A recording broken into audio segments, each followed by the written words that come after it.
Kita hidup di zaman yang aneh. Di satu sisi, kita takut digantikan oleh robot.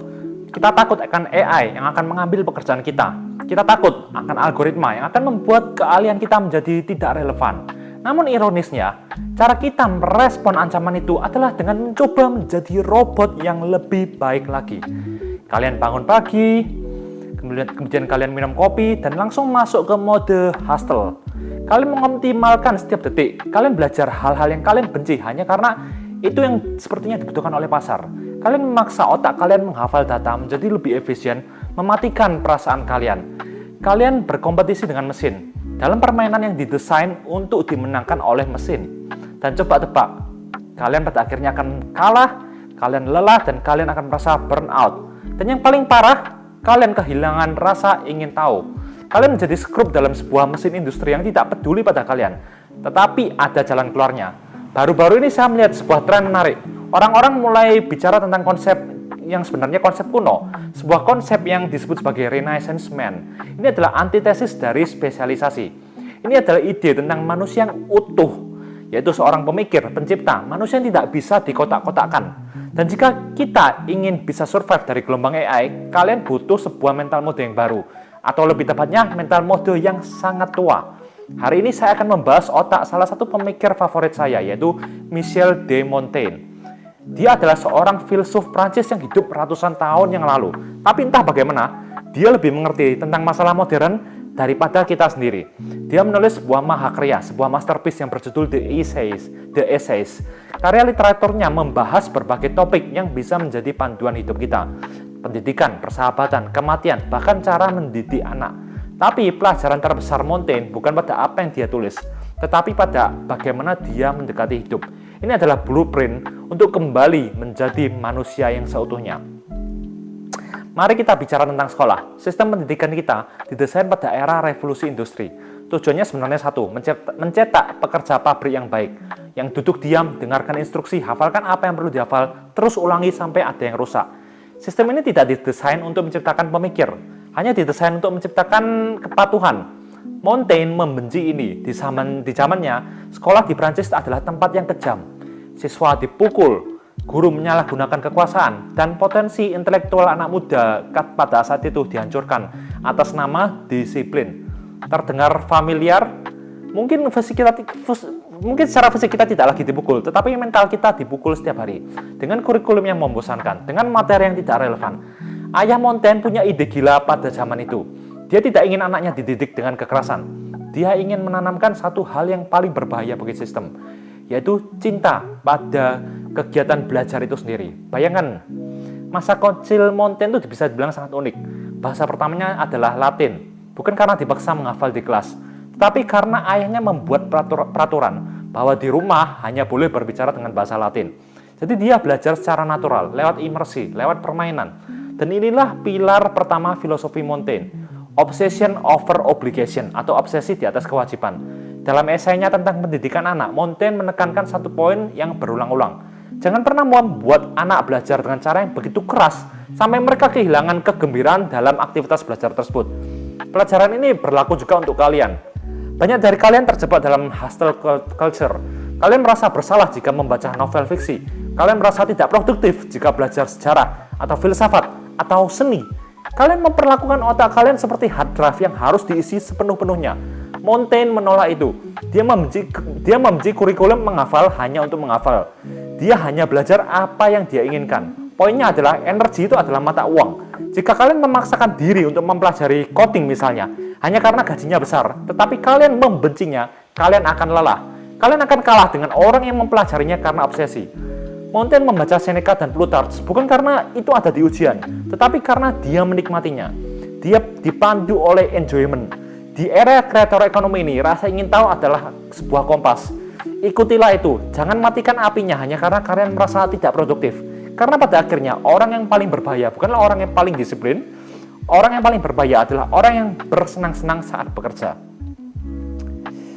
Dunia modern berteriak pada kalian, jangan jadi jack of all trades, master of none. Jadilah seorang spesialis.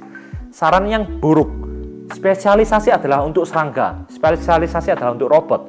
Montaigne adalah seorang generalis, bahkan seorang polimet. Dia tahu sendiri tentang banyak hal. sejarah, perang, politik, diplomasi, agama. Dia mengakui tapi pengetahuannya tidak sedalam para ahli di universitas untuk setiap masing-masing ilmu tersebut. Tapi justru itulah kekuatannya. Kalian lihat, sebenarnya di era informasi ini, fakta itu begitu murah. Kalian bisa Google fakta apa saja dalam 2 detik. AI bisa menulis kode lebih cepat dari kalian. Jadi nilai baru tidak datang dari mengetahui satu hal secara mendalam. Kalian tidak akan bisa menghafal isi undang-undang atau menghitung perkalian kompleks lebih baik dari komputer. Tetapi nilai baru datang dari sintesis, kemampuan menghubungkan titik-titik yang berbeda, menghubungkan biologi dengan marketing misalnya, atau menghubungkan sejarah Romawi dengan manajemen bisnis. Montaigne melakukan ini dengan sempurna. Dia membaca buku sejarah, lalu dia membandingkannya dengan pengalaman pribadinya. Lalu dia mengutip penyair atau seorang sastrawan Latin dan menghasilkan pemikiran yang benar-benar baru. Dia adalah seorang jack of all trades. Itu memberikan dia sesuatu yang sebenarnya sangat mahal, sangat langka, yaitu intellectual humility. Intelektual yang tetap memiliki kerendahan hati. Karena dia belajar begitu banyak topik yang berbeda, dia sadar betapa luasnya akan ketidaktahuannya dia. Dia tahu ada penyair hebat yang belum dia baca.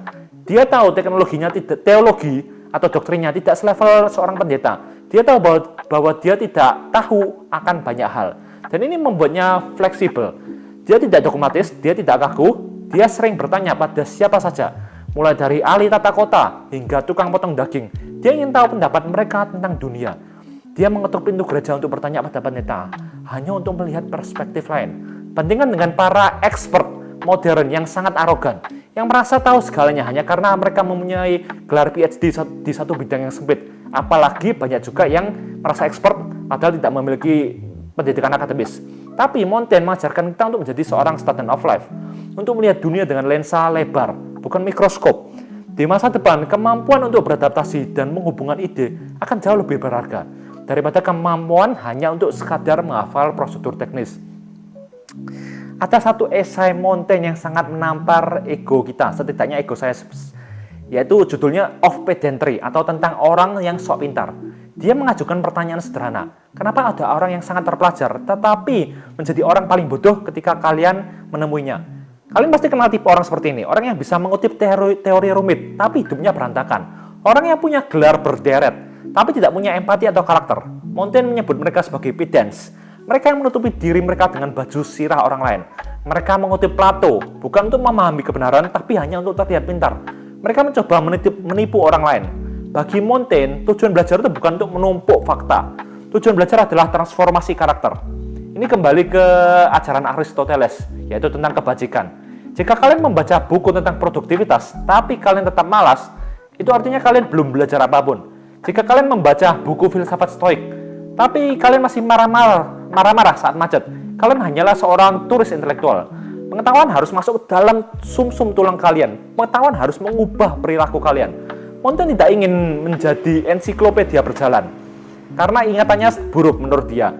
Jadi dia tuh nggak bisa sekadar mengeluarkan kutipan itu ketika dibutuhkan. Dia harus mencerna ide itu. Dia harus membuat ide itu menjadi miliknya sendiri. Dia berkata, saya tidak berbicara pikiran orang lain, kecuali untuk berbicara pikirannya sendiri dengan lebih baik. Ini adalah tantangan bagi kita. Kita mengkonsumsi konten hingga 10 jam sehari mungkin. Podcast, YouTube, artikel, TikTok, dan masih banyak lagi. Tapi, berapa yang benar-benar mengubah karakter kita? Apakah kita menjadi lebih rendah hati, lebih sabar, lebih bijaksana? Jika tidak, itu semua hanyalah hiburan. Itu hanya mental masturbation. Salah satu hal paling menakutkan bagi manusia modern itu adalah berkata, saya tidak tahu. Di media sosial, semua orang dipaksa memiliki opini tentang segalanya. Tentang politik, tentang perang, tentang ekonomi makro, tentang banjir. Kalian seperti harus memiliki sebuah posisi. Kalian harus memilih kubu antara A atau B. Montaigne mengambil jalan yang berbeda, yaitu jalan skeptisisme. Tapi bukan skeptisisme yang melumpuhkan. Dia tidak diam hanya karena dia ragu. Sebaliknya, keraguannya justru memberinya kebebasan untuk berbicara. Dia menyajikan perspektifnya sebagai sesuatu yang fana atau sementara, terbuka untuk dikoreksi. Dia menulis esai-esainya dengan kesadaran penuh bahwa mungkin besok dia akan berubah pikiran. Dan itu tidak masalah, tidak memalukan untuk salah. Yang memalukan adalah berpikir kalian sudah tahu segalanya. Dia menolak membiarkan egonya terikat pada opininya. Bayangkan betapa membebaskannya hidup seperti itu. Kalian tidak perlu mempertahankan image. sebagai seorang ahli. Kalian adalah seorang explorer, seorang penjelajah. Kalian sedang mencoba. Nah, uniknya kata essay sendiri sebenarnya berasal dari bahasa Prancis essayer, yang artinya mencoba. Montaigne tidak menulis untuk memberi kuliah. Dia menulis untuk berpikir. Dia menulis untuk menguji ide-idenya. Ini adalah mentalitas yang harus kalian miliki. Dokumen, don't wait to create. Jangan menunggu sampai kalian jadi ahli untuk mulai berbicara. Bicaralah tentang apa yang sedang kalian pelajari. Bagikan ketidaktahuan kalian. Bagikan proses kalian. Paradoksnya adalah, semakin kalian banyak belajar, semakin kalian sadar bahwa opini kalian 5 tahun yang lalu itu salah. Dan itu bagus. Itu artinya kalian bertumbuh. Di dunia yang penuh dengan orang yang berteriak merasa paling benar. Orang yang tenang dan berkata, ini perspektif saya saat ini, tapi saya mungkin salah. Adalah orang yang paling layak dan juga orang yang akan didengar. Jadi jika kita belajar banyak hal dan kita tidak yakin akan kebenarannya, apa yang tersisa? Apa jangkar kita? Jawabannya adalah diri kita sendiri. Montaigne memulai esainya dengan klaim yang berani. Saya adalah subjek dari buku saya sendiri. Dia adalah bapak dari personal essay modern. Dia menggunakan dirinya sebagai laboratorium. Dia mengamati emosinya, kesedihannya, kemarahannya.